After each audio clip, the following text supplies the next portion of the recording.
नमस्कार फ्रेंड्स, जैसा कि आप जानते हैं कि कल्याण ज्वेलर्स और मोतीलाल ओसवाल म्यूचुअल फंड को लेकर जो अफवाहों का दौर चला था, उसके चलते कल्याण ज्वेलर्स के शेयर्स की कितनी ज़्यादा पिटाई हुई थी और मोतीलाल ओसवाल म्यूचुअल फंड को भी उसका बहुत ज़्यादा नुकसान भुगतना पड़ा था। ना सिर्फ उनकी एनएवी काफ़ी नीचे आई सभी फंड्स की, जिसमें कि कल्याण ज्वेलर्स का उन्होंने इन्वेस्टमेंट कर रखा था कल्याण ज्वेलर्स के शेयर्स में, उन सभी उनके जो स्कीम्स थे उनकी एनएवी में तेज गिरावट आई और इसके साथ साथ इन्वेस्टर्स का भरोसा भी इन फंड से टूटा और बहुत से इन्वेस्टर्स ने घबराहट में इस फंड से, मोतीलाल ओसवाल म्यूचुअल फंड के लगभग सभी स्कीम से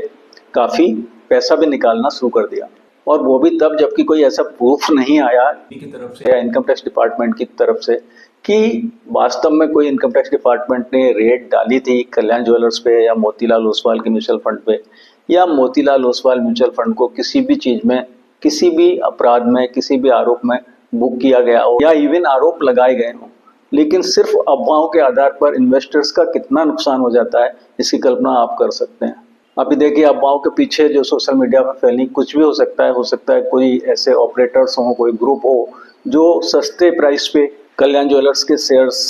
इकट्ठा करना चाह रहा हो, एक्यूमुलेट करना चाह रहा हो रिजल्ट आने से पहले। क्योंकि देखिए कि कल रिजल्ट आया कल्याण ज्वेलर्स का और काफ़ी अच्छा रिजल्ट आया। 40% इंक्रीज दर्ज करी गई इसकी सेल्स में और 20% इंक्रीज दर्ज करी गई इसकी प्रॉफिट्स में। और जाहिर है कि उसके बाद क्योंकि शेयर की काफ़ी पिटाई भी पहले हो चुकी थी, तो एक तो ये बहुत ही ओवरसोल्ड था शेयर, और दूसरे जब इतना अच्छा रिजल्ट आया तो शेयर में एक बहुत ज़बरदस्त तेजी आई और 14% की इंक्रीज कल दर्ज करी गई कल्याण ज्वेलर्स के शेयर्स के प्राइस में, जो कि बंद हुआ 502 रुपये 70 पैसा पे NSE में। और अभी भी मोतीलाल ओसवाल ने इस पर बाई रेटिंग अपनी बना के रखी है और अभी भी उनका यह कहना है कि अभी भी इस शेयर में करीब 42% की तेजी बाकी है, यहाँ से भी 42% आगे जा सकता है शेयर्स। जबकि आप जानते हैं कि अपने ऑल टाइम हाई से करीब 40% से भी ज़्यादा गिर चुका था और यहाँ से अगर ये 42% जाता भी है तब भी ये अपने ऑल टाइम हाई पे नहीं पहुँचेगा, क्योंकि जैसा कि आप जानते हैं कि गिरना आसान होता है, बढ़ना उतना आसान नहीं होता। और दूसरा, जो गिरने का और बढ़ने का मैथमेटिक्स समझिए। देखिए, मान लीजिए कोई शेयर अगर 200 रुपीज पे चल रहा है और वहां से उसमें 50% की गिरावट आती है तो शेयर का प्राइस हमको मिलेगा 100 रुपीज पे आ जाएगा, ठीक है। अब यहीं से अगर 50% की तेजी आ जाए, जितनी की गिरावट आई थी उतनी परसेंट की तेजी आ जाए, तो इसको वापस 200 पे नहीं ले जाएगी वो तेजी, बल्कि वह इसको ले जाएगी सिर्फ 50% ऑफ 100, दैट इज 150, 150 तक ही ले जा पाएगी। अब जहां 200 से 100 आने के लिए सिर्फ 50% की गिरावट काफी थी, वहीं इसको वापस 100 से 200 पहुंचने के लिए, जो कि इसका पहले का प्राइस है, वहां तक पहुंचने के लिए 100% की तेजी चाहिए। तो आप अंदाजा लगा सकते हैं कि कितनी ज्यादा पिटाई हुई है कल्याण ज्वेलर्स के शेयर्स की, और अब उनको अपने पुराने हाई तक पहुंचने में ही काफी समय लगेगा। लेकिन यह जरूर है कि जो भी इन्वेस्टर्स ने इन्वेस्टमेंट किया कल्याण ज्वेलर्स में, जबकि इनके शेयर्स की पिटाई हो रही थी, लेकिन प्रॉब्लम तो यही है कि कोई भी इन्वेस्टर, जो रिटेल इन्वेस्टर्स होते हैं, जब शेयर्स की पिटाई होते हैं तो वो उसमें इन्वेस्ट नहीं करते, बल्कि उससे वह निकल जाना चाहते हैं। और उनके साथ उल्टा होता है, बाई लो सेल हाई की जगह वो हमेशा सेल लो और बाई हाई करते हैं, और जब वो शेयर बढ़ जाता है, सारे कंफ्यूजन क्लियर हो जाते हैं, तब बाई के लिए जाते हैं। अभी बहुत से रिटेल इन्वेस्टर्स बोले अब ठीक है, अब सब रिजल्ट आ गया, सब अफवाहें भी शांत हो गई, अब यहाँ से बाई करते हैं, तो उनको महंगा मिलेगा। चलिए, ये तो अफवाहों का दौर जो कि अब शांत हो गया लगता है, और जो रिजल्ट के बाद जितना अच्छा परफॉर्मेंस दिया है, जितनी तेजी आई है, और यदि मार्केट में सुधार होता है तो डेफिनेटली इस कंपनी के शेयर्स में भी सुधार होगा, क्योंकि काफ़ी अच्छी कंपनी है, काफ़ी अच्छी परफॉर्मेंस दे रही है। इसके प्रॉफिट और सेल्स दोनों ही में इसने अच्छा परफॉर्मेंस दिया है और ग्रोथ का भी पोटेंशियल है, कंपनी ग्रोथ के लिए भी जा रही है। दुबई में ये ऑलरेडी ऑपरेशंस हैं इसके, वहाँ पर इसके बहुत सारे स्टोर्स हैं, इंटरनेशनल प्रेजेंस है इसकी, इंटरनेशनल ब्रांड है, ये काफ़ी रेप्यूटेड ब्रांड है। तो कोई इतना खराब शेयर नहीं था जितनी की पिटाई लगी इसकी, और वो भी बिना किसी ठोस कारण के, सिर्फ अफवाहों के आधार पर। अब इस वीडियो के अगले सेक्शन में जानेंगे कि मोतीलाल ओसवाल म्यूचुअल फंड पे इसका क्या असर पड़ा, और अब यदि इसमें इम्प्रूवमेंट आता है, जो कि कल नोटिस किया गया कि आया, तो मोतीलाल ओसवाल म्यूचुअल फंड कैसे बेनिफिटेड होगा, और क्या मोतीलाल ओसवाल म्यूचुअल फंड में हम इन्वेस्टर रह सकते हैं या नया इन्वेस्टमेंट शुरू कर सकते हैं। यह सब जानेंगे वीडियो के अगले पार्ट में। मोतीलाल ओसवाल म्यूचुअल फंड की बात करें और पर्टिकुलरली अपने डिस्कशन को अगर केंद्रित करें सिर्फ Motilal Oswal mid cap fund पर, तो आप देखेंगे कि Motilal Oswal mid cap fund में काफी गिरावट नोटिस करी गई थी जब से अफवाह फैली थी कि कल्याण ज्वेलर्स ने मोतीलाल ओसवाल के फंड मैनेजर्स को ब्राइब किया है उनके शेयर्स खरीदने के लिए। तो इसके बाद कल्याण ज्वेलर्स के शेयर्स में भी काफी गिरावट दर्ज करी गई थी। और क्योंकि Motilal Oswal mid cap fund का एक बड़ा एक्सपोजर कल्याण ज्वेलर्स में था, around 10% of its corpus was invested in Kalyan jewellers, तो जो कि एक बड़ा अमाउंट है, करीब 2600 करोड़ का इनका इन्वेस्टमेंट था कल्याण ज्वेलर्स में।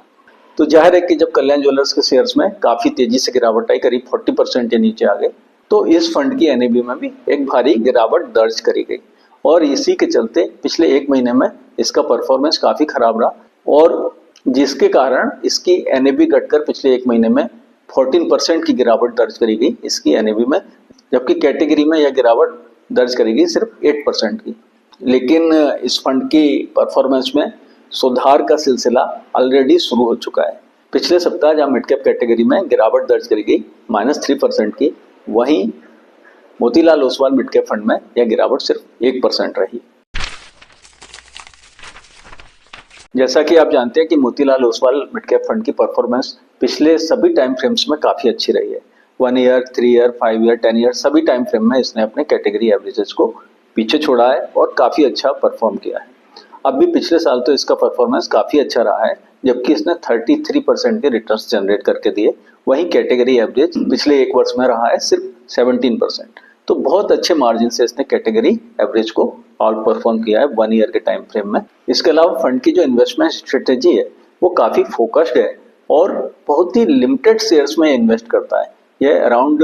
26 शेयर्स में इस समय इसने इन्वेस्ट किया हुआ है, जबकि कैटेगरी एवरेज है अराउंड 65।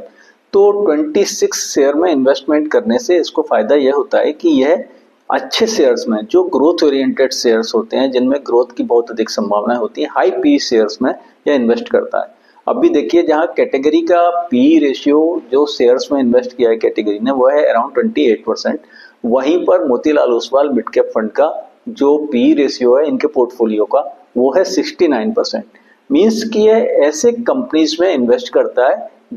जिनमें रेवेन्यू में और साथ ही साथ प्रॉफिट्स में भी काफी तेजी से ग्रोथ हो रही हो, और जो ऐसे शेयर्स होते हैं उनको मार्केट हाई पी देता है, और आगे भी जिनमें ग्रोथ की संभावनाएं होती है तो उसके प्राइस भी आगे बढ़ते रहते हैं। ऐसा मार्केट में एक्सपीरियंस किया गया है, और उसी के चलते मोतीलाल ओसवाल म्यूचुअल फंड इतना अच्छा रिजल्ट दे पाता है अपनी इन्वेस्टमेंट स्ट्रेटेजी के चलते। और इसीलिए इन्वेस्टर्स ये एक्सपेक्ट कर सकते हैं कि आगे भी ये फंड अच्छा परफॉर्मेंस करता रहेगा, अच्छा रिजल्ट देता रहेगा, और उनके इन्वेस्टमेंट पे उनको एक अच्छा खासा एप्रिसिएशन मिलेगा यदि वो इन्वेस्टेड रहते हैं लॉन्ग टर्म तक। लेकिन यह अवश्य है कि जब इतनी बड़ी अफवाह फैली और इतना ज्यादा इनकी एनएवी में गिरावट आई तो थोड़ा सा फंड प्रेशर में आया और हल्का सा डिफेंसिव यह फंड हुआ है। दूसरे जो कल्याण ज्वेलर्स की इसके पास होल्डिंग है, जो इन्वेस्टमेंट है, उसके चलते इस पर क्या असर पड़ेगा। तो देखिए, जितना खराब असर पड़ना था उतना पड़ चुका। यहां से यदि मार्केट ऊपर जाता है तो कल्याण ज्वेलर्स के शेयर्स भी ऊपर आएंगे और उसके साथ साथ इसकी एनएवी भी ऊपर आएगी। दूसरे जो कल्याण ज्वेलर्स के शेयर्स में एनएवी में जो लॉस हुआ है वो लॉस इन्होंने बुक नहीं कर लिया है, वो M2M लॉस है, सिर्फ नोशनल लॉसेज है। लॉस तो तब होता है जब आप शेयर सेल करके और लॉस बुक कर लेते हैं। जब तक शेयर सेल नहीं कर रहे हैं, जो कि इन्होंने नहीं किए हैं, अभी भी इनका एक्सपोजर जितना ये अफवाह फैलने से पहले था उतना ही एक्सपोजर अभी भी है। यह भी दिखाता है कि ये कितने कन्विक्शन के साथ इन्वेस्टमेंट करते हैं। मार्केट कैप एलोकेशन की अगर बात करें तो Motilal Oswal mid cap fund mostly mid cap और स्मॉल कैप कैटेगरी में ही कंसंट्रेशन करता था अपने पोर्टफोलियो का। लेकिन अफवाह फैलने से थोड़ा सा ये भी फंड स्ट्रेस में आया और यह फंड मोस्टली फुली इन्वेस्टेड ही रहता था। लेकिन कल्याण ज्वेलर्स वाली अफवाह फैलने के चलते इस फंड पे थोड़ा सा प्रेशर आया और इस फंड के मैनेजर्स ने अपना एक्सपोजर इक्विटी से थोड़ा कम किया, जो कि पहले लगभग 100% रहता था, उसे घटाकर 90% किया, जिससे कि यदि फंड पर रिडेम्पशन का प्रेशर आता है इन्वेस्टमेंट की तरफ से तो फंड के पास इतनी लिक्विडिटी रहे कि वह रिडेम्पशन की रिक्वेस्ट को ऑनर कर सके। तो इसी कारण फंड इस समय 90% इन्वेस्टेड है इक्विटी में और 10% कैश या डेब्ट्स में इन्होंने अभी इन्वेस्टमेंट करके रखा हुआ है। इसके साथ ही फंड हमेशा इन्वेस्टेड रहता था मिड कैप कैटेगरी में और स्मॉल कैप कैटेगरी में। लेकिन इस समय थोड़ा सा मार्केट कैपिटलाइजेशन की स्ट्रेटेजी में भी इन्होंने थोड़ा सा अंतर किया है और पोर्टफोलियो को ज़्यादा स्टेबिलिटी देने के लिए यह करीब 32% इस समय इन्वेस्टेड है लार्ज कैप में और बाकी का 68% इन्वेस्टेड है मिड कैप में। स्मॉल कैप में इनका इस समय कोई एक्सपोजर नहीं है, जिससे कि मार्केट की वोलेटिलिटी से बच सकें, क्योंकि कल्याण ज्वेलर्स के शेयर्स में गिरावट आने के चलते इनकी एनएवी ऑलरेडी प्रेशर में थी। तो रिस्क को कम करते हुए वोलेटिलिटी ज़्यादा एक्सपीरियंस ना करे फंड की एनएवी, इसलिए इन्होंने स्मॉल कैप में एक्सपोजर कट करके और उसको बढ़ाया लार्ज कैप में। कुल मिला के यह कहा जा सकता है कि जब अब कल्याण ज्वेलर्स वाला जो इशू, जो अफवाह फैली थी, उसका प्रभाव लगभग खत्म होता नजर आ रहा है और कल्याण ज्वेलर्स ने काफी अच्छे रिटर्न्स भी पोस्ट किए हैं और उसके शेयर्स में काफी तेजी भी आना शुरू हो चुकी है। तो ऐसी स्थिति में भविष्य में मोतीलाल ओसवाल म्यूचुअल फंड के उन स्कीम्स में जिनका की कल्याण ज्वेलर्स में एक्सपोजर था, उनकी एनएवी में भी काफी सुधार आने की संभावना है। बाकी overall Motilal Oswal mutual fund काफी रेप्यूटेड फंड है और इसकी लगभग सभी स्कीम्स ने बहुत अच्छा परफॉर्मेंस करके दिया है और पर्टिकुलरली उसमें भी Motilal Oswal flexi cap fund और Motilal Oswal mid cap fund, ये दो स्कीम्स ने तो बहुत ही अच्छा प्रदर्शन किया है और अपने इन्वेस्टर्स को हैंडसमली रिवार्ड किया है। तो जो लोग अफवाहों से डरकर निकल गए होंगे कल्याण ज्वेलर्स से या फिर Motilal Oswal mid cap fund से या फ्लेक्सी कैप फंड से, तो उनको तो लॉस हुआ होगा। बाकी जो इन्वेस्टर्स कन्विक्शन के साथ इन्वेस्टेड रहे होंगे इनकी स्कीम्स में, उनके लॉस रिकवर हो जाने की पूरी संभावना है और आगे भी उनको हैंडसम रिवार्ड्स इस म्यूचुअल फंड से, particularly Motilal Oswal mid cap fund और Motilal Oswal flexi cap fund से आगे भी मिलते रहने की संभावना है। इन्वेस्टर्स के लिए इस सारे एपिसोड से सीखने के लिए यह है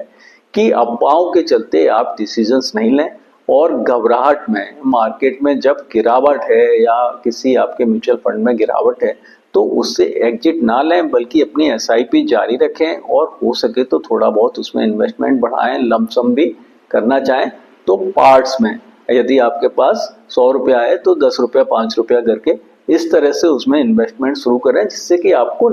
नीचे से इन्वेस्टमेंट मिल सके, नीचे से यूनिट्स अलॉट हो सके। क्योंकि म्यूचुअल फंड में और शेयर मार्केट में पैसा बनाने का सिर्फ एक ही तरीका है कि बाई लो सेल हाई।